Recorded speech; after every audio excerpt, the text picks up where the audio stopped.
Bonjour, alors l'exercice consiste à trouver l'aire d'intersection de deux cercles, C et D.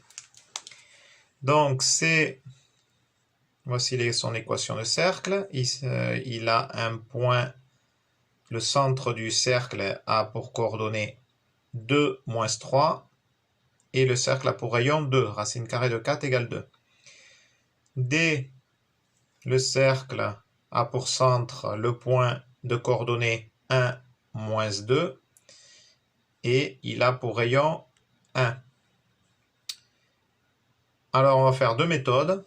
On va faire avec la méthode de GeoGebra et on va faire avec la méthode de Monte-Carlo. Donc avec GeoGebra, j'ai tracé les deux cercles là, le cercle C et le cercle D. Et ce que l'on souhaite trouver, c'est l'aire d'intersection entre les deux cercles. Donc pourquoi j'ai cette succession de lettres? C'est-à-dire que là, moi ce que j'ai fait une succession de points ici, là, en ligne brisée. J'ai transformé ensuite en polygone et j'ai demandé l'aire de ce polygone. Je ne voyais pas comment faire autrement. C'est pour ça que pour l'afficher, j'ai pas pu supprimer ces lettres. Bon, si quelqu'un arrive à me dire comment faire, je suis preneur. Alors, donc du coup, vous voyez, on trouve bien 2, hop, en arrière, 2,52 unités d'air, qui correspond bien à cette surface ici orangée. Voilà, ça c'est une première méthode. Maintenant, au niveau de la méthode de Monte-Carlo, en quoi ça consiste? Ben, ça consiste à lancer un nombre d'objets ou de flèches complètement au hasard sur une zone donnée. Alors justement, cette zone, on va la définir. On va dire qu'on se situe donc le but c'est d'avoir au moins les deux cercles qui sont bien dans la zone. On va dire qu'on se situe au niveau de l'axe des abscisses entre 0 et 4 et au niveau de l'axe des ordonnées entre 0 et moins 5. Donc on est dans la zone de ce rectangle là, dont l'unité d'air fait 20. 4 fois 5, 20. Voilà, on est sur une aire totale de 20 unités d'air. Ici, là, plutôt, là. On s'arrête là. Et on va lancer un certain nombre de flèches complètement au hasard, un peu partout. Voilà. Quelle est la probabilité qu'une flèche atteigne la zone concernée? C'est en fait l'aire, ça correspond à l'aire concernée, justement, divisé par l'aire totale.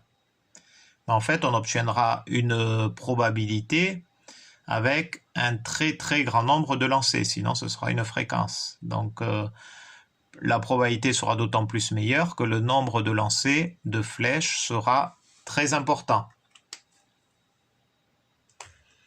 Donc, vous voyez la probabilité qu'une flèche atteigne l'aire d'intersection, donc l'aire que l'on doit calculer, est égale à l'aire d'intersection sur l'aire totale. Là, on s'est situé sur une aire totale de 20 unités d'air.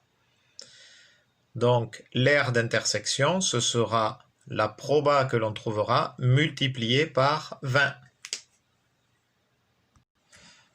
Voilà donc le programme sous Python. Donc là, on a importé random pour pouvoir utiliser les choix aléatoires.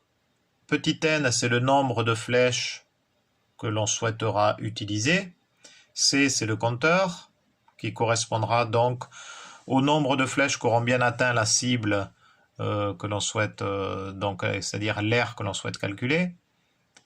Donc, for i in range n, donc on va, pour avoir des points au hasard, donc les points de coordonnées x, y, avec x variant entre 0 et 4, et y variant entre moins 5 et 0, ça c'était l'aire totale que l'on s'était donné. Hein.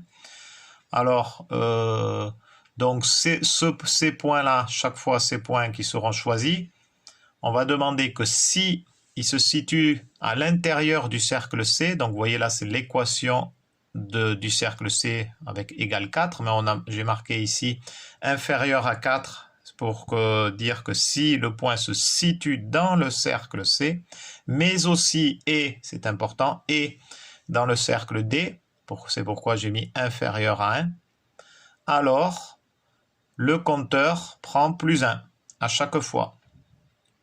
Et ensuite, je demande d'afficher donc le compteur, le nombre de flèches qu'on atteint la cible, sur le nombre de flèches total, que je multiplie par 20, qui est l'aire totale.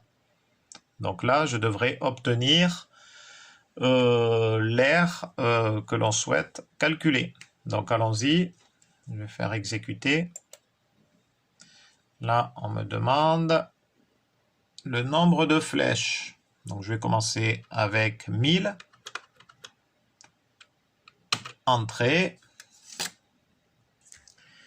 J'obtiens 3,12, mais 3,12 c'est pas très significatif par rapport au nombre de lancers. Je n'ai lancé que 1000 flèches, donc là j'ai affaire plutôt à une fréquence plus qu'à la probabilité. Donc je vais faire maintenant avec un plus grand nombre de lancers. Allez, je vais faire avec 100 000 lancers. Entrée. Là, j'obtiens 2,55. Ça se rapproche déjà un peu plus de ce qu'on a trouvé sous GeoGebra. Et je vais faire maintenant avec 1 million de lancers.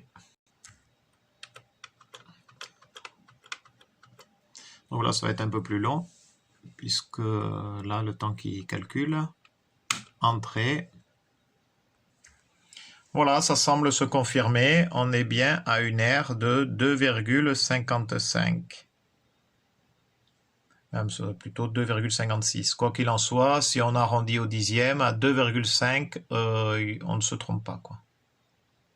Puisque en fait, ça correspond totalement aussi, en plus, à ce qu'on a trouvé sous GeoGebra. Voilà pour ce qui était de la méthode de Monte-Carlo. Hop. Voilà, on le rappelle un peu du programme. Une méthode sympathique. Voilà, il s'agissait en fait de maths pour le plaisir. J'espère que ça vous a plu aussi. Bonne journée!